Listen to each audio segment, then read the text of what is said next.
નમસ્કાર વિદ્યાર્થી મિત્રો, સરસ્વતી ગ્રુપ સંચાલિત ઈ લર્નિંગ સિસ્ટમમાં આપ સૌ વિદ્યાર્થીઓનું હાર્દિક સ્વાગત છે. ધોરણ 12 નામના મૂળ તત્વો પાર્ટ 1 ચેપ્ટર નંબર 2 ભાગીદારી પેઢીના વાર્ષિક હિસાબ. લાસ્ટ લેક્ચરમાં મિત્રો આપણે સ્વાધ્યાયનો દાખલા નંબર 17 માં કમ્પ્લીટ કર્યો હતો. હવે જોઈએ છીએ ઉદાહરણ નંબર 9, 8મું ઉદાહરણ બાકી છે પણ એ આપણે છેલ્લે કરશું. બરાબર, 7મું થઈ ગયું છે, 8મું બાકી છે, એ આપણે છેલ્લે કરશું.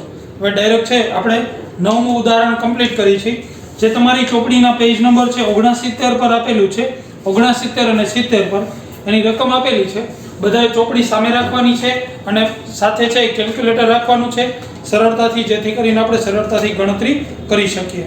બરાબર છે, એની રકમ આપેલી છે આપણને. માહી અને રાહી 6:4 ના પ્રમાણમાં નફો નુકસાન વહેંચતા ભાગીદારો છે. તારીખ 31/3/17 રોજના નીચે આપેલા કાચા સરવૈયા અને હવાલા પરથી પેઢીના વાર્ષિક હિસાબો તૈયાર કરો. રેડી, વાર્ષિક હિસાબો તૈયાર કરવાના છે. કાચા સરવૈયામાં કે વેપાર ખાતે કે નફા નુકસાન ખાતે એવું છે નહીં, એટલે બધાય ખાતા આપણે ફરજિયાત કરવાના રહેશે. વેપાર ખાતું, નફા નુકસાન ખાતું, નફા નુકસાન ફાળવણી, ભાગીદારોના મૂડી, આમાં ચાલુ ખાતાની કે બાકી આપેલી નથી, અને પાકું સરવૈયું, એટલે મૂડી ખાતા તૈયાર થશે.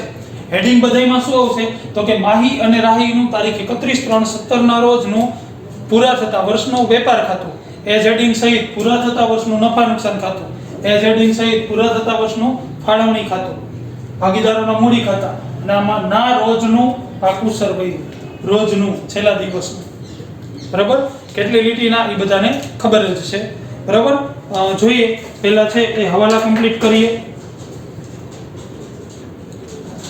હવાલો પહેલો આપેલો છે, ભાગીદારોની મૂડી પર 12% અને ઉપાડ પર 5% વ્યાજ, 5% લેખે વ્યાજ ગણવાનું છે.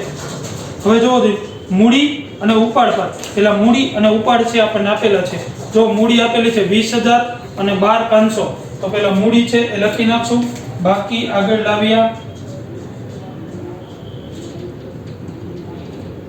જેની જમા બાકી હોય એટલે જમા બાજુ જશે 20,000 અને 12,500, તો એ લખશું 20,000 અને 12,500. ઉધાર બાજુ ઉપાડ આપ્યો છે, તો એ લખી નાખી ઉપાડ. ઉપાડ આપણને આપેલો છે 3,000 અને 2,000,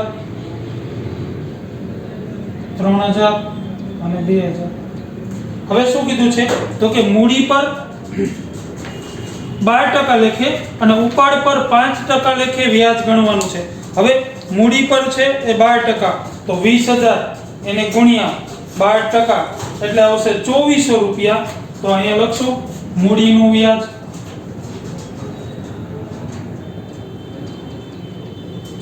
આના 2,400, ત્યાર પછી 12,500 એના 12% કે 12,500 એને ગુણ્યા 12% એટલે આવશે 1,500 રૂપિયા. તો અહીંયા લખશું 1,500. આની બીજી અસર અહીંયા જમા, તો અહીંયા ઉધાર. અહીં લખશું મૂડીનું વ્યાજ માહી અને રાહી 2,400 અને 1,500. ત્યાર પછી ઉપાડ પર વ્યાજ કેટલા ટકા આપવાની સૂચના છે તો કે 5%. જો ઉપાડ 3,000 અને 2,000 એના 5% લેખે, તો 5% લેખે કરીએ. 3,000 એને ગુણ્યા 5% એટલે આવશે 150. તો અહીંયા લખશું ઉપાડનું વ્યાજ.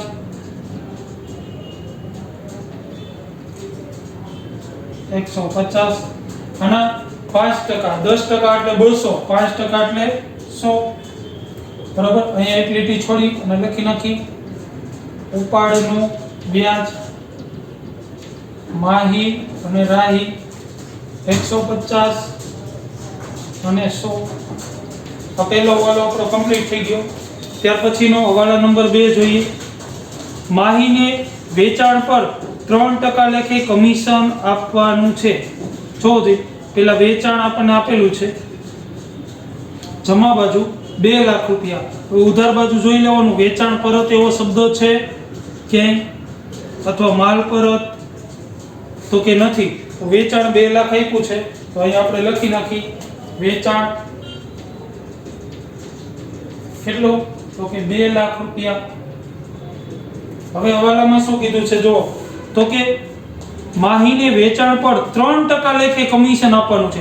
વેચાણ કેટલું 2 લાખ, એના 3% કરવાના છે, એટલે કે વેચાણનું કમિશન છે એ આપણને મળશે તો 2 લાખના 3%, તો કે 2 લાખ એને ગુણ્યા 3%, એટલે 6000 રૂપિયા થશે। તો અહીંયા લખશું કમિશન કેને આપવાની સૂચના છે જોવો જોઈએ, તો કે માહીને, તો અહીંયા લખશું કમિશન માહી 6000। બીજી અસર અહીંયા આપશું કમિશન અને માહીના ખાનામાં 6000, બરાબર।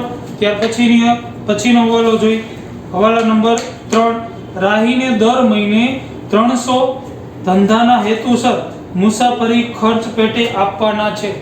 જો દર મહિને 300 મુસાફરી ખર્ચ પેટે, હવે જો એનો મુસાફરી ખર્ચ આપણને આપેલો છે, મુસાફરી ખર્ચ રાહીનો જો 3000 તો ઓલરેડી છે આપેલો છે, પેલા આપેલો છે એટલે નફા નુકસાન ખાતામાં ફાળવણી ખાતામાં આપણે દર્શાવીએ મુસાફરી ખર્ચ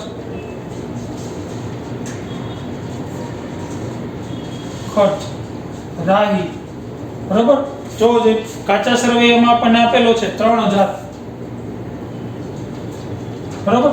હવે હવાલામાં શું કીધું છે કે તો કે દર મહિને 300, તો કે 12 ગુણ્યા 300 કરી 12 મહિના એને ગુણ્યા 300 એટલે કુલ 3600 રૂપિયા થાય, બરાબર। 3600 માંથી 3000 તો આપી દીધા છે, તો અહીં લખશું ચૂકવવાના બાકી કેટલા, તો કે 600 રૂપિયા થઈ ગયા 3600, બરાબર। બીજી અસર અહીંયા આપી દઈએ મુસાફરી ખર્ચ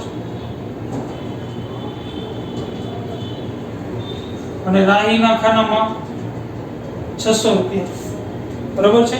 ત્યાર પછીનો હવાલો જોઈ, હવાલા નંબર નેક્સ્ટ, મિત્ર પાસેથી ઉછીની લીધેલી રકમ પર 50% વ્યાજ ચૂકવવાનું બાકી છે। હવે જો પેલા મિત્ર પાસેથી ઉછીની લીધેલી રકમ કેટલી છે, તો કે 2500, બરાબર। જમા બાજુ છે તો પેલા અહીં લખી નાખી મિત્રની લોન કેટલી આપી છે જોવો જોઈએ, સૌથી છેલ્લી એન્ટ્રી છે 2500 રૂપિયા। હવે મિત્રની લોનનું વ્યાજ ક્યાં આપેલું છે જોવો જોઈએ, મિત્રની લોનનું વ્યાજ એવો શબ્દ, મિત્રની લોનનું વ્યાજ, બરાબર, એવું કઈ આપેલું નથી। હવે હવાલામાં એવું કીધું છે કે મિત્ર પાસેથી ઉછીની લીધેલી રકમ પર ₹50 વ્યાજ ચૂકવવાનું બાકી છે, બરાબર। ચૂકવવાનું બાકી છે, આપણો ખર્ચ છે, તો અહીંયા લખી નાખી મિત્રની લોનનું વ્યાજ કેટલું બાકી છે, તો કે 50, બરાબર। બીજું અહીંયા અસર આપશું મિત્રની લોનનું વ્યાજ પ્રોપર કઈ જ દીધું છે 50 ચૂકવવાનું બાકી છે, બરાબર। એક આપણો ખર્ચ થશે, બીજું અહીં આપણું દેવું થશે। ત્યાર પછીનો હવાલો, દુકાન ભાડું 30/4/17 ના રોજ 30/4/17 સુધીના 12 માસનું છે। જોવો જોઈએ શરૂ ક્યારે, તો પેલા દુકાન ભાડું આપણને આપેલું છે, જો દુકાન ભાડું 900 રૂપિયા આપ્યું છે, પેલા છે આપણે લખી નાખી દુકાન ભાડું, અહીંયા લખશું દુકાન ભાડું 900 રૂપિયા આપણને આપેલું છે, બરાબર। અને હવાલામાં એમ કીધું છે કે 30/4/17 સુધીના 12 માસનું છે, 30/4/17 12 માસનું છે, તો એનો મતલબ એવો કે આપણું વર્ષ તો છે એ 31/3 પૂરું થઈ જાય છે। હવે 12 માસનું છે, આપણે મકાન જે ભાડે, દુકાન જે ભાડે રાખી છે એ ક્યાં સુધી રાખી છે, તો કે 30/4/17 સુધી, તો એનો મતલબ એવો કે હિસાબો તો આપણે 31/3 પૂરા કરશું, તો હજી 1 મહિનાનું છે એ ચૂકવવાનું શું રહેશે, તો કે બાકી રહેશે, બરાબર। 1 માસનું છે એ ચાલુ વર્ષનું અગાઉથી ચૂકવે, બરાબર। આપણે છે એ ચૂકવી દીધું છે ક્યાં સુધીનું, તો કે 30/4 સુધીનું ચૂકવી દીધું છે, સમજો। આપણે હિસાબો 31/3 સુધીના જ કરી છે અને ભાડું 31/4 સુધીનું ચૂકવી દીધું. એનો મતલબ એવો કે એક મહિનાનું અગાઉથી ચૂકવી દીધું છે. આ મહિનાનું છે એક આ હિસાબો પૂરા થાય એના પછીનું ચોથા મહિનાનું આપણે ચૂકવી દીધું છે, તો એને આપણે કહેશું અગાઉથી ચૂકવેલ. અહીં લખશું અગાઉથી ચૂકવેલ. અગાઉથી ચૂકવેલ. અહીંયા તારીખ લખી નખાય 1/4/17. બરાબર. કેટલા રૂપિયા? તો કે જોવો જોઈએ 900 એક મહિનાના ગણીએ 900 ભાગ્યા 12 કરવો જોઈએ એટલે આવશે 75 રૂપિયા. 75 રૂપિયા આપણે અગાઉથી ચૂકવી દીધા છે. બરાબર. પણ જો એનો છૂપો હવાલો છે અગાઉથી ચૂકવેલ ભાડું 1/4/16 75 રૂપિયા અગાઉથી ચૂકવેલ. એમાં પ્લસ થશે 1/4 છે આપણે અગાઉથી ચૂકવી દીધું હતું, એક મહિનાનું પહેલા ચૂકવી દીધું. 1/4 ચોથો મહિનો પૂરો થાય ત્યારે ખરેખર ચૂકવવાનું હોય પણ આપણે પહેલી તારીખે ચૂકવી દીધું હતું એટલે એક મહિનાનું 75 રૂપિયા છે એ અગાઉથી ચૂકવેલું છે, તો આમાં કરશું પ્લસ. અહીંયા પ્લસ કરશું.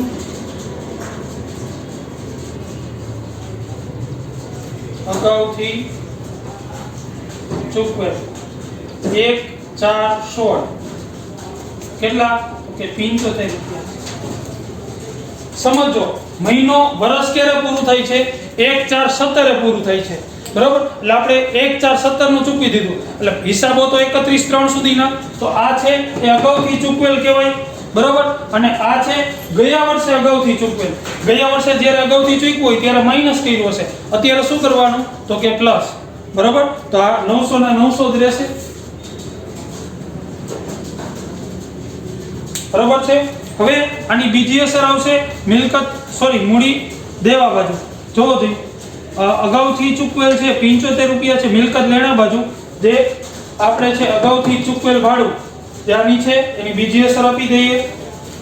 અહીંયા મિલકત લેણા બાજુ અગાઉથી ચૂકવેલ ભાડું. અગાઉથી ચૂકવેલ ભાડું કેટલું? તો કે 75 રૂપિયા. બરાબર. હવે ત્યાર પછીનો હવાલો જોઈ. જો આની એક જ અસર આવશે, જે આમાંથી માઈનસ કર્યું આપણું લેણું છે એની અસર અહીં આપી. જે પાકા સરવૈયામાં 1/4 નું છે એની બીજી અસર ક્યાંય આવશે નહીં. ત્યાર પછીનો હવાલો જોઈએ. સ્થિર મિલકત પર 20% લેખે ઘસારો ગણવા. જો જોઈએ સ્થિર મિલકત આપણને આપેલી હશે.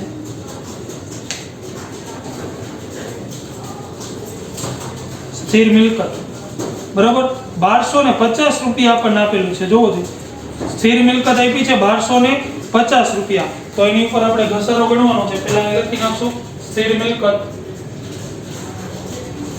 સ્થિર મિલકત 1250 રૂપિયા. આમાંથી ઘસારો કરશું 12. ઘસારો પણ કેટલો? તો કે હવાલામાં એમ કીધું છે કે સ્થિર મિલકતો પર 20% લેખે, તો અહીં લખશું 1250 એને ગુણ્યા 20%.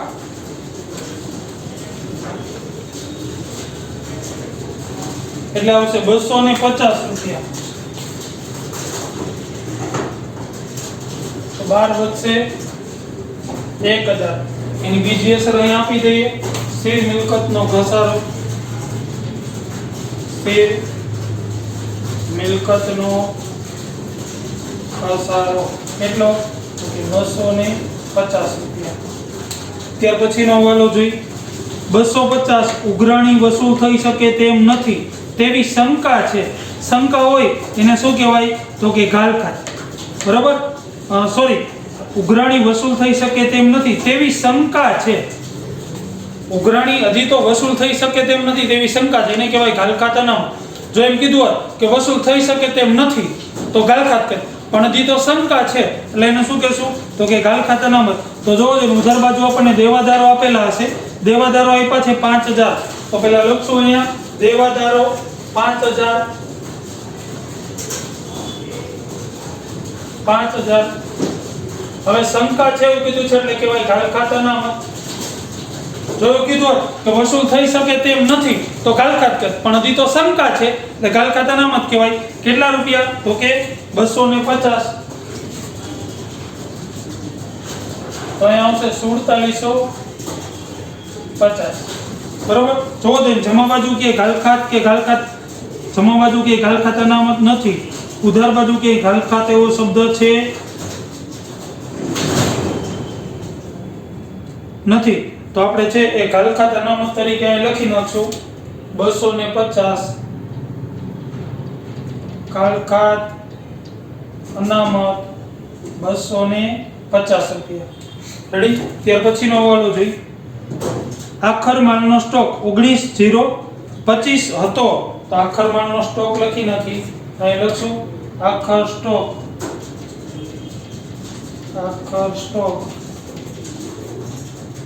19/0/25. બીજી અસર આપી દઈએ. અહીંયા આખર સ્ટોક 19/0/25. બરાબર? તો હવે એ કઈ છે એ હવાલા, બાહ્ય હવાલાની એકેય અસર હવે આપણે આપવાની બાકી રહેતી નથી. હવે જોઈએ આંતરિક હવાલા, જેમાં છે તારીખ, ટકાવારી કે કોઈ ભાગીદારની લોન એવો શબ્દ આપેલો છે. તો એ કઈ આંતરિક હવાલો હવે છે નહીં. હવે બધા છે એ બાકીઓની અસર આપી. જે બાકી ઉધાર છે એની યોગ્ય ખાતામાં ઉધાર, જમા છે એની યોગ્ય ખાતામાં જમા. પહેલા આપણે ઉધાર બાકી જોઈ છે, એ કોઈ પણ ખાતામાં ઉધાર જ આવશે. પહેલા ઉપાડ છે એ લખી નાખ્યો છે. શરૂ સ્ટોક આપ્યો છે 1750, તો અહીંયા લખશું શરૂનો સ્ટોક કેટલો? તો કે 1750 રૂપિયા. ત્યાર પછી આપેલું છે ખરીદી. હવે ખરીદ પરત આપણને આપ્યું છે, જો સામેની બાજુ 1250, તો પહેલા ખરીદી લખશું 1/38/750. ખરીદી 1/38/750 માઈનસ માલ પરત. જમા બાજુ માલ પરત આપ્યો છે, જો માલ પરત આપ્યો છે 1250 રૂપિયા, તો અહીં લખશું 1250. બાદબાકી કરીએ 1,37,500. રેડી? ત્યાર પછીની અસર આપીએ. મુસાફરી ખર્ચ, એમાં છે એ રાહીનો હતો એ આપણે આપી દીધો છે. હવે સેલ્સમેનનો આપ્યો છે 5250. જો સેલ્સમેનનો મુસાફરી ખર્ચ આપણે લખવાનો બાકી હતો, જેની અસર છે આપણે નફા નુકસાન ખાતામાં ઉધાર બાજુ આવે 5205/250. લખશું મુસાફરી ખર્ચ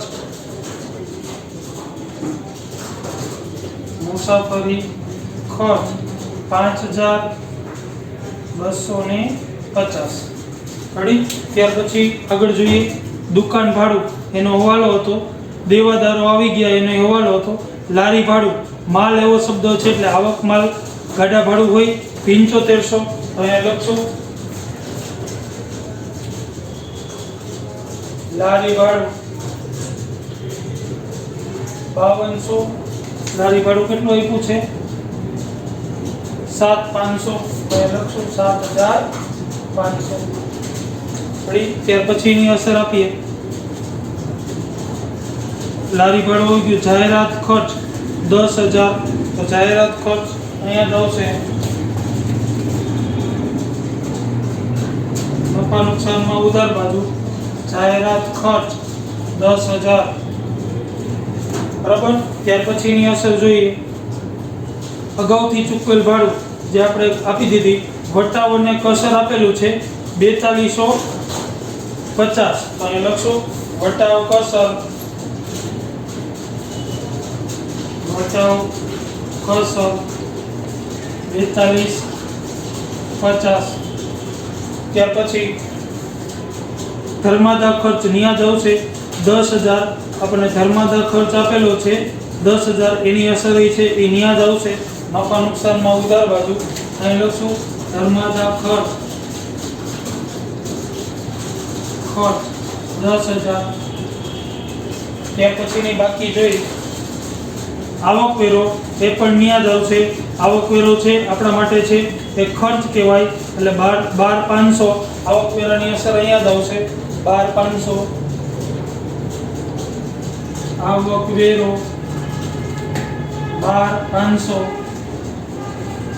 બરાબર છે। ત્યાર પછીની વ્યવસાય વેરો ન્યા જ આવશે 125 રૂપિયા, એ પણ ન્યા લખી નાખી। વ્યવસાય વેરો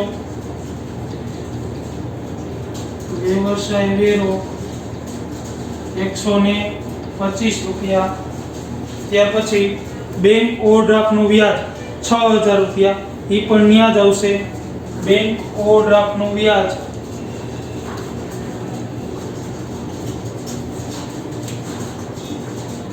બેંક ઓવરડ્રાફ્ટનું વ્યાજ કેટલું છે તો કે 6000, બરાબર। ત્યાર પછીની અસર આપીએ બેંક કમિશન 250 રૂપિયા, એ પણ ન્યા જ આવશે નફા નુકસાનમાં ઉધાર બાજુ। બેંક કમિશન 250, તો અહીંયા લખશું બેંક કમિશન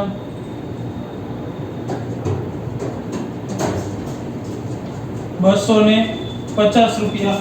ત્યાર પછી એસબીઆઈ ના શેર, બરાબર, એસબીઆઈ ના શેર છે આપણી મિલકત કહેવાય, તો મિલકત તરીકે લખશું 500, અહીં લખશું એસબીઆઈ ના શેર, એસબીઆઈ ના શેર 500 રૂપિયા।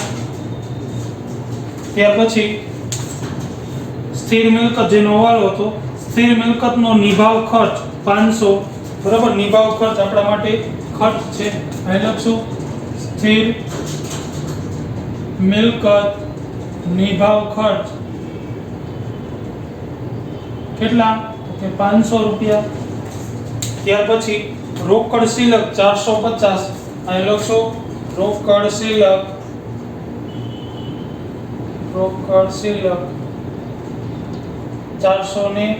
450 રૂપિયા। ત્યાર પછી પાઘડી 25000, તો અહીં લખશો પાઘડી 25000, બરાબર। આ ઉધાર બાકી હતી, યોગ્ય ખાતામાંની ઉધાર અસર આપી। હવે જમા બાકી જોઈ, જે યોગ્ય ખાતામાં છે એ જમા જ આવશે। મૂડી આવી ગયું, વેચાણ આવી ગયું, ખરીદ પરત આવી ગયું। વટાવ અને કસર 1250, તો જમા બાજુ અસર આપીએ વટાવ કસર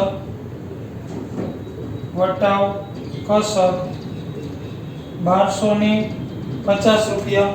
ત્યાર પછી એસબીઆઈ ના શેરનું ડિવિડન્ડ 50 રૂપિયા, એ પણ ન્યા જ આવશે, તો અહીં લખશું SBI share dividend, SBI share dividend કેટલું મળ્યું છે ડિવિડન્ડ તો કે 50 રૂપિયા। ત્યાર પછી બેંક ખાતે એવું કીધું છે, તો આને બેંક ઓવરડ્રાફ્ટ કહેવાનો 3000, તો અહીંયા લખશું બેંક ઓવરડ્રાફ્ટ 3000, બેંક ઓવરડ્રાફ્ટ 3000। ત્યાર પછી લેણદારો આપ્યું છે 1250, તો એ યાદ આવશે લેણદારો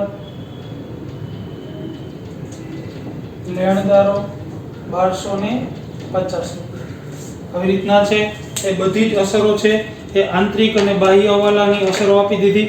હવે આપણે કરશું સરવાળો।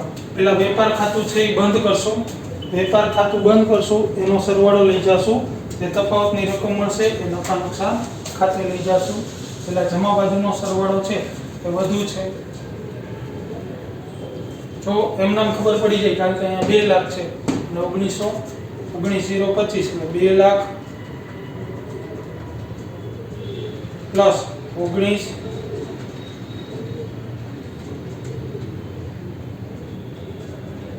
025 એટલે સરવાળો મળશે 2,19,025। આ બાજુ દર્શાવીએ 2,19,025, એમાંથી બાદ કરીએ -7,500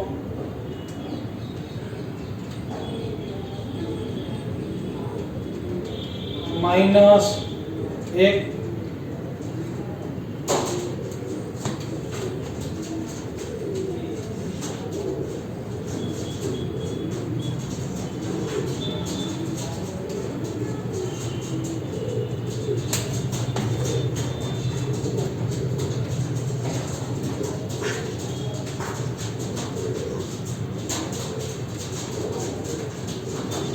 1750 એટલે તફાવતની રકમ મળશે 72,275। તો આ લખશું 72,275, આને આપણે કહીશું કાચો નફો, આ ક્યાં લઈ જવાનું હોય? ઓકે, નફા નુકસાન ખાતે લઈ ગયા. બરાબર, નફા નુકસાન ખાતે લઈ ગયા. અહીંયા દર્શાવશું કાચો નફો કૌંસમાં વેપાર ખાતેથી લાવ્યા. કેટલા? 72,275. જોઈ લેજો 72 કઈ બાજુનો સરવાળો વધુ હશે? 15 19 ને 29 39 50,000 જેવું થાય છે. આ બાજુનો સરવાળો છે એ વધુ હશે તો 7 72,275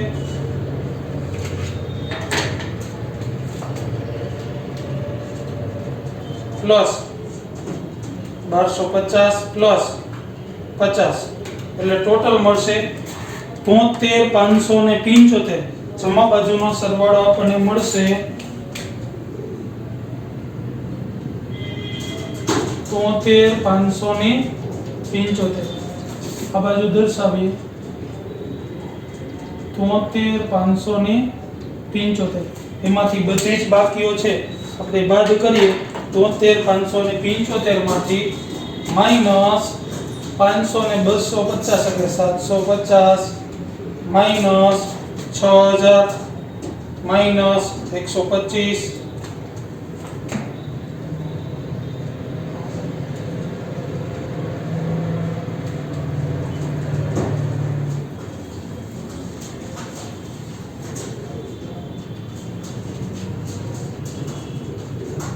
minus 12,500 minus 10,000 minus 42,50 minus 10,000 minus 52,50 minus 250 એટલે 500 માઇનસ 900 માઇનસ 50 એટલે તફાવતની રકમ મળશે આપણને 19,500. બરાબર, તફાવતની રકમ મળશે 19,500.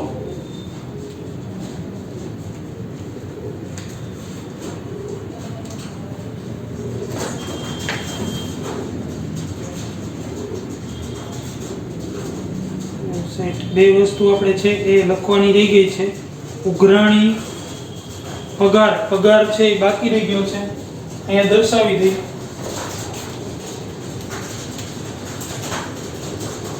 પગાર હિસાબનીશ અને ઉઘરાણી કારકુન.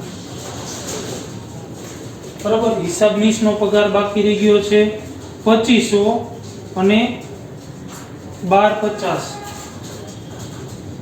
2500 અને 12,50.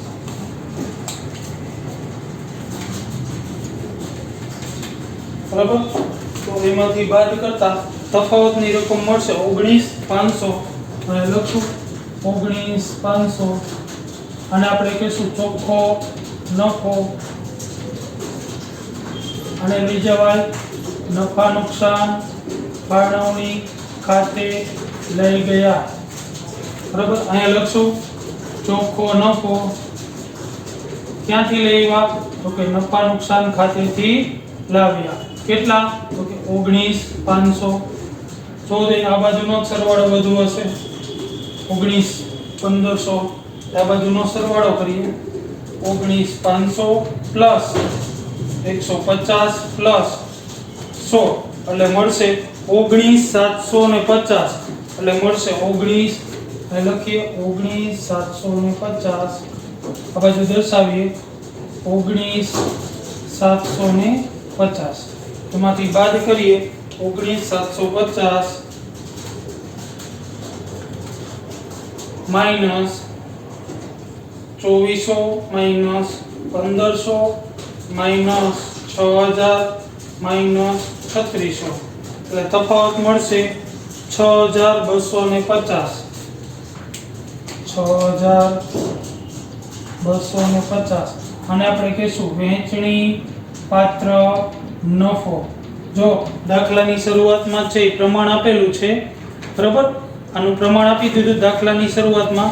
કે બંને ભાગીદારો છે 6:4 ના પ્રમાણમાં, તો એ લખશું 6:4 બરાબર માહી અને રાહી. આની વેચણી કરીએ તો 6250 એને ગુણ્યા 6/10 એટલે આવશે 3750 બરાબર.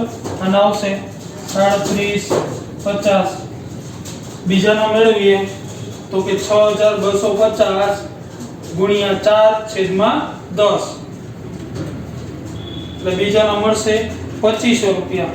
તો અહીંયા લખી નાખી 2500 બરાબર. અહીંયા ઉધાર છે, અહીંયા જમા દર્શાવીએ. વેચણી પાત્ર નફો કેટલો 3750 અને 2500. આ બાજુનો સરવાળો કરીએ. હંમેશા તફાવતની રકમ છે આમાં ઉધાર બાજુ જ મળે બરાબર. સરવાળો કરીએ 20000 પ્લસ 2400 પ્લસ 6000 પ્લસ 3750 એટલે મળશે 32150. તો અહીંયા લખી નાખી 32150 32150. એમાંથી બાદ કરીએ 3150 તો માઈનસ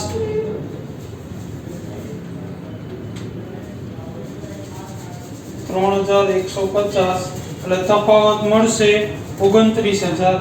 તો અહીંયા લખી નાખી 29000. ત્યાર પછી આ બાજુનો સરવાળો કરીએ 12500 પ્લસ 1500 પ્લસ 600 પ્લસ 2500 એટલે ટોટલ મળશે 17100. લખીએ 17100 એમાંથી બાદ કરીએ 2100. 17100 માઈનસ 2100 એટલે મળશે 15000. અહીંયા લખી નાખી 15000. અને આપણે કહેશું બાકી આગળ લઈ ગયા બરાબર. જે આખરની મૂડી તરીકે અહીંયા દર્શાવી દઈએ. મૂડી માહી અને રાહી 29000 અને 15000. બંને બાજુનો સરવાળો કરી નાખીએ. સરવાળો હંમેશા બંને બાજુનો છે એ સરખો મળવો જોઈએ. પહેલા કરીએ મૂડી દેવા બાજુનો 29000 પ્લસ 15000 પ્લસ 1250 પ્લસ